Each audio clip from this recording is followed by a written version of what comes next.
네, 반갑습니다. 현재 진주 목내초등학교에 근무하고 있고요. 저는 87학번 정임준이라고 합니다. 저는 지금 해외 교육 선교 사역을 지금 섬기고 있고요. 2016년에 저희들 9월달부터 해가지고 3년 동안 캄보디아 프놈펜 한글 학교에서 고용휴직으로 가가지고 거기서 근무하면서 또 그 지역의 이삭 공동체라는 곳에서 기독교 세계관으로 운영되는 학교를 설립하는 부분들에서 좀 도우고 왔습니다. 그래서 그 사역들을 아직까지 여기 한국에 와서도 계속 좋은 교사의 국교의 팀과 협력해서 이렇게 같이 또 지원을 하고 있고 학교 설립을 계속 도우고 있습니다. 뿐만 아니라 GT의 오병이어 팀들과도 협력해서 캄보디아에 있는 꿈과 미래 학교를 도우는 그런 사역들을 이제 계속 진행을 해 나가고 있고요. 아내랑 같이 교대의 우리 예비교사 사역들을 지금 하고 있는데 사실 좀 해보고 싶었던 사역인데 교대 4년 동안 이제 양육을 받다가 졸업을 하고 교사들에게 양육이 연결되기 전까지 이 과정이 굉장히 중요한데 그런 관리를 또 해주는 그런 팀들이 없어서 이번에 그런 팀을 하나 만들어서 미드바르 양육팀이라고 같이 그렇게 하고 있습니다. 그리고 이제 아내랑 같이 수련회 때마다 GT 키즈를 위한 성경동화 사역도 이렇게 하고 있고요. 양육을 받았을 때는 가장 기억에 남는 게 뭐니 해도 우리가 홍세기 간사님으로부터 이제 양육을 받았던 그 부분들이 가장 이제 기억에 남고요. 아마 우리 삶의 하는 부분들에 영향을 주었고 우리의 그런 삶의 어떤 모든 바탕을 깔아주어 우리가 양육을 받았을 때 그 경험이 아닌가. 이 선생님 같은 경우에는 이분은 뭐라고 할까, 뭔가 대단한 어떤 능력을 가지고 있는 분은 사실은 아니었던 것 같아요. 사람들을 휘어잡을 수 있는 그런 언변이 있었다든지, 뭐 탁월한 어떤 능력이 있었다든지, 그런 거는 아니었는데, 행동이라든지, 진심, 하나님을 향한 그런 사랑, 그런 부분들이 우리를 대할 때 그대로 이렇게, 드러나는 그 모습들. 우리를 양육하는 어떤 그런 부분들에 있어서도 그분이 진심과 전심을 다해가지고 우리에게 이렇게 다가왔고 또 우리를 위해서 자기가 가지고 있는 모든 것들을 다 쏟아내어주는 그런 모습들이 양육하는 그 과정들을 통해 가지고 다 드러나는 그래서 그분의 그런 어떤 삶의 모습들을 보면서 우리가 이제 변화되는 것을 우리가 스스로 느꼈고 저분이 저렇게 살아가기 때문에 우리도 저렇게 살아야 되겠다 하는 그런 어떤 생각들이 많이 들었어요. 그래서 뭐 부산에서 그때 당시에 처음에는 버스를 타고 이 진주까지 왔죠. 그리고 왔다 갔다 하시다가 중고차 하나 이렇게 구입을 하셔가지고 그 중고차도 돈이 없어가지고 다른 분들이 모아서 도와줬다고 하더라고요. 중고차. 그때 프라이드였는데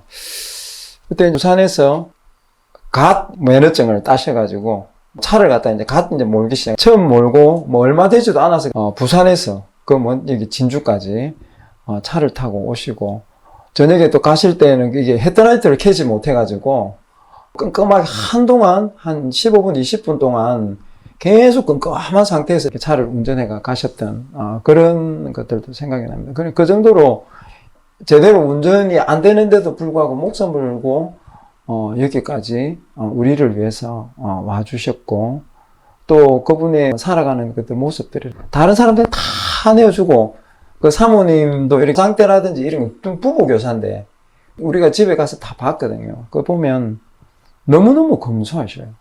그렇게 검소하신데 두 분이 벌이도 그렇게 적지 않은데도 불구하고 대부분 다른 이들을 위해서 베푸시고 섬기시는 어떤 그런 것들로 자신의 어떤 삶을 살아가시고 그 이후에 그분이 결단하시고 선택하시고 나아가시는 어떤 여러 가지 선교 사역을 가시는 거라든지 지금도 아프리카에 가셔가지고 우간다 너무너무 열악한 그 꿈의 대학에 가셔가지고 그 사역하는 그런 모습들 한 번씩 그런 이야기도 합니다.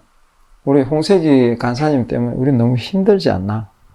저분이 저렇게 살아가니까 우리도 어떻게든지 그분을 닮아서 살려고 하니까 우리가 너무 피곤하다. 이제 그런 한번 푸념도 한번 사실은 하기도 했어요. 그럼에도 불구하고 그렇게 살다 보니까 복음안에서 누리는 풍성함과 그 생명력 그나마 조금씩 우리가 나갈 수 있지 않았나 그런 생각이 좀 드네요. 리더의 어떤 그 자질들을 이야기하고 리더한테 뭐 이야기해주고 싶은 게 내 이야기가 정답은 아니겠지만 일단은 나는 완벽한 사람 아니다.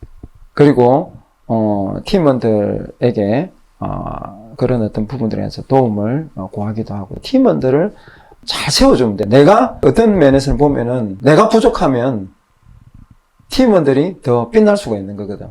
차라리 내가 어떤 상황에서는 그게 더 좋은 것 같아. 나 잘 못할 것 같은데 네가 좀 해다오. 이렇게 하면서 팀원들 스스로가 할 수 있게끔. 리더가 너무 잘해버리면 팀원들 주눅이 들어가지고 뒤로 뺄 수도 있고 발전을 안 할 수도 있는데 차라리 리더가 조금 부족한 듯하고 팀원들이 함께 잘할 수 있는 여지들이 많다는 거. 무엇보다도 저는 그 양육을 예전에도 그렇고 지금도 그렇고 항상 생각하는 게 뭐냐면은 양육은 결국은 하나님께서 하시는 것이다. 우리 사람이 어떻게 뭐 아무리 좋은 어떤 프로그램을 가지고 자료를 가지고 양육을 한다 그렇게 하더라도 결국은 예수 그리스도의 생명이 그 사람 가운데 심겨지게 되고 자라게 되고 열매 맺어가는 그 과정이 양육이잖아요. 그것을 함께 누리면서 함께 보면서 공동체 안에서 그 양육을 통해서 또 원하시는 하나님의 그 뜻들을 이루어가는 것들을 이렇게 보고 누리고 이게 더 중요한 거거든요. 그래서 늘 그 부분을 잊지 않았으면 좋겠다 하는 생각이 들어요. 그래서 하나님께서 하시는 것이다. 내가 할 수 있는 만큼의 최선을 다하고 하나님께 올려드리는 것이 굉장히 리더가 해야 될 가장 큰 일 중에 하나. 끝까지 팀원들을 위해서 기도를 해야 되는 거예요. 양육을 접붙임이라고 하거든요. 생명에서 생명으로 접붙이는데 그 과정이 쉽지가 않잖아요. 그래서 삽주와 삽목을 다 도려내야 돼. 엄청난 그 고통을 감내해야만 온전한 삽목이 이루어지는 거예요. 양육이 이런 거거든. 그런 것들을 통해서 서로의 생명력들이 공유가 되면서 놀라운 그런 역사들이 열매들이 이렇게 맺혀서 가는 거예요. 그래서 우리는 지금 집에 가면 항상 그 양육원들 사진이 있어요. 그래서 그 사진을 볼 때마다 기도해요. 이게 가장 리더로서 해야 될 중요한 일이 아닌가. 죽을 때까지 그들을 위해서 그들의 영혼들을 위해서 하나님 앞에 올려드리면서 그들이 결국은 하나님의 손에 붙잡히고 그들도 역시 하나님의 손을 붙들게 하는 것. 이게 바로 양육에 있어서 가장 중요한 부분이 아닌가. 가정과 사회의 어떤 균형을 맞춘다 하는 거는 사실은 딱히 답은 있는 건 아니에요. 둘이 이 사역에 대해서 서로 이제 공감을 가졌고 초창기 멤버로서 이 사역에 대한 어떤 비전이 그냥 같았지. 그래서 나보다도 우리 성자 씨가 훨씬 더 뜨겁고 열정적이고 적극적인, 나는 어찌 보면 한 번씩 좀 끌려가고 있는 부부의 어떤 마음이, 사역적인 부분들에 있어서 마음이 이렇게 나뉘어본 적이 거의 없어요. 그래서 그냥 아내도 원하는 거고 나도 원하는 거기 때문에 그냥 함께 가는 부분들에 있어서는 아무런 문제가 없었고, 또 이것 때문에 겪는 어려움, 그런 것들도 지나가야 된다. 그러면서 함께 이제 그 부분 서로 다독거리면서 이제 나갈 수 있었던 것이기 때문에 부부의 마음은 전혀 문제가 없었던 것 같아요. 특별히 좀 이렇게 균형이 안 맞아서 힘들었다든지 그런 부분은 좀 없었던 것 같아요. 그래서 없었던 것 같다. 네. 누님 잠깐만 주십시오. 없었던 것 같아요. 누님 얘기 잠시 듣겠습니다. 형님 잠깐 나와보세요. 그렇다고 이야기하죠. 사실 저희들이 결혼 초기부터 GT 안에서 가정이 어떤 모습으로 살아야 될까에 대해서 많은 고민을 했었고 또 그렇게 살아왔던 것 같아요. 근데 이제 우리가 공동체 안에서 살고 또 많은 부분이 우리 GT 선생님들하고 이렇게 관계 속에서 살아갈 때에 우리 아이들은 사실은 그런 모습을 보면 굉장히 순탄할 줄 알았어요. 하지만 아이들이 학교에 다니고 또 사춘기를 접어들면서 가지는 그런 어려움들이 있었죠. 근데 그 과정을 이제 겪으면서 이제 저희들이 항상 먼저 했던 거는 우리 아이들이 사실 환경적으로 다른 가치 안에서 만나는 사람들한테 우리 가정의 그런 공동체의 가치들, 그런 바라보는 시각들을 우리 안에서 해결할 수 없는 것들도 있었어요. 그런데 우리가 할 수 있는 거는 최선을 다해서 아이들의 눈빛과 아이들의 마음을 공감해주고 기다려주고 그리고 함께 예배드리는 것밖에 없었어요. 그런데 이게 이 시간이 지나갈까라는 생각이 들 정도로 힘든 시기도 있었거든요. 각 아이들마다 사춘기를 지내면서 물론 그것을 통해서 아이들이 어떻게 자라는지를 보면 지금 우리 후배들이 자녀들이 자라는 모습도 아이들이 자라는 과정이다. 그 과정 안에 정말 이제 멀리 가지 않도록 우리가 어떻게 중심을 잘 잡아줘야 되는지가 중요하겠지만 끝까지 그 아이들을 믿고 기다리고 그리고 아이들에게 최선을 다해서 정말 아이들이 느끼게끔 그것은 우리 아이들은 사실 누구보다도 부모들을 사랑해요. 그리고 부모들을 걱정해요. 그런 아이들이기 때문에 우리가 전심을 다해서 말을 하고 기다리고 그렇게 하면 이게 시간이 지나면서 이루어지더라고요. 그래서 지금은 이제 가장 우리가 기도했던 그 시간들을 보내고 있거든요. 정말 이렇게 되었으면 좋겠다. 이런 우리가 가정이 되었으면 좋겠다. 그랬던 그 순간들을 맞이하면서 정말 그 기도의 씨앗들이 정말 싹이 트고 꽃이 피고 그 모습들이 이제 목도하고 있는 거죠. 그래서 우리 후배들이 사실 지금 이제 아기를 가지고 또 아기를 낳고 아기를 양육하는 가운데 이제 오늘 또 이제 대입을 치르는 친구들까지도 있잖아요. 그런 다양한 연령층의 가정들을 보면 부모로서의 양육과 그리고 사역을 균형 있게 한다는 것. 사실 부부가 마음을 맞추는 건 쉬워요. 합의하에서 우리는 이제 이 사역을 하겠다. 근데 사실은 온 가족이 이 사역과 함께 나아가는 것, 마음 맞추는 거는 시간을 가면 이게 똑같은 마음이 되지 않거든요. 아이들 성장하니까. 근데 그때마다 정말 같이 자라는 것 같아요. 부모도 아이들이 자라면서 같이 자라고. 그러면서 그때마다 하나님 주시는 은혜를 경험하게 되는데, 근데 이 큰 사역이라는 울타리, 공동체라는 울타리가 나중에 그 시간을 지나면서 얼마나 큰 힘이 되는지를 몰라요. 그래서 저희 같은 경우는 찬이가 지금 이제 대구교회 사역을 하잖아요. 근데 GT에 자라면서 같이 자기가 부모들하고 누렸던 것들을 계속 되뇌이거든요. 그래서 저는 이제 수련회 때마다 GT 키즈를 보면 사실은 저희 부부가 GT 아이들 너무 사랑스러워요. 왜냐하면 그런 과정으로 자랄 거라고 믿기 때문에. 그래서 부모들도 우리 아이들이 힘들게 할 때가 있어요. 기질적으로, 선천적으로 약한 면도 있을 것이고. 하지만 정말 부탁하고 싶은 거는 가장 가정과의 밸런스를 맞추는 일은 우리 아이들을 끝까지 기대하고 믿고 기다리고 응원하는 거 그리고 축복하는 거.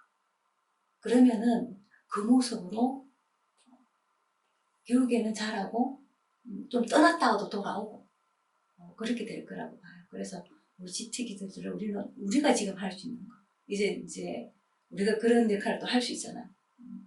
그래서 아이들을 축복하고 또 말씀으로 양육하는 일들에 조금이라도 도움이 되는 일들, 그런 일들을 하는 게 지금 우리의 역할이라는 생각이 들고, 리더로서 사는 길이 분명 쉽지는 않습니다.